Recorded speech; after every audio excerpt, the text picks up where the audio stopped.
اعوذ باللہ من الشیطان الرجیم بسم اللہ الرحمن الرحیم رب اشرح لی صدری ویسر لی امری واحلل عقدۃ من لسانی یفقہوا قولی رب زدنی علما۔ سورہ آل عمران کی آیت نمبر 105۔ ولا تکونوا، اور نہ تم ہو جانا، کالذین، ان کی طرح جو تفرقوا، فرقہ فرقہ بن گئے، واختلفوا، اور انہوں نے اختلاف کیا، من بعد، بعد اس کے، ما جو جاءہم البینات، آ گئی ان کے پاس واضح نشانیاں، واولئک، اور یہی لوگ ہیں، لہم، ان کے لیے، عذاب عظیم، بہت بڑا عذاب ہے۔ تفرقہ اور اختلاف کرنے والے لوگوں کی طرح نہ ہو جانا، اور کھلی کھلی نشانیاں آنے کے بعد بھی انہوں نے تفرقہ بازی اور اختلاف کیا، اور ان ہی لوگوں کے لیے بہت بڑا عذاب ہے۔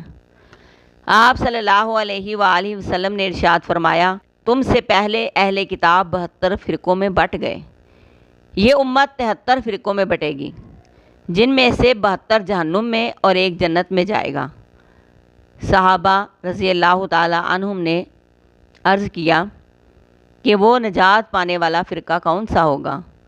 آپ صلی اللہ علیہ وآلہ وسلم نے ارشاد فرمایا، جس پر میں اور میرے صحابہ ہیں، جنت میں داخلہ صرف اور صرف تقویٰ کی بنیاد پر ملے گا، کسی گروہ، کسی فرقے کے ساتھ تعلق رکھنے سے نہیں ملے گا۔ آپ صلی اللہ علیہ وآلہ وسلم اور آپ صلی اللہ علیہ وآلہ وسلم کے صحابہ جس راستے پر چلے، اسی راستے پر چلنے سے ملے گا۔ تو فرقے کی بنیاد، خواہ رنگ، نسل، زبان، مذہبی عصبیت، مذہبی گروہ بندی، کوئی بھی وہ چیز جو لوگوں کو بانٹ دے، گروہ گروہ کر دے، سب منع ہے، سب سے روکا گیا ہے۔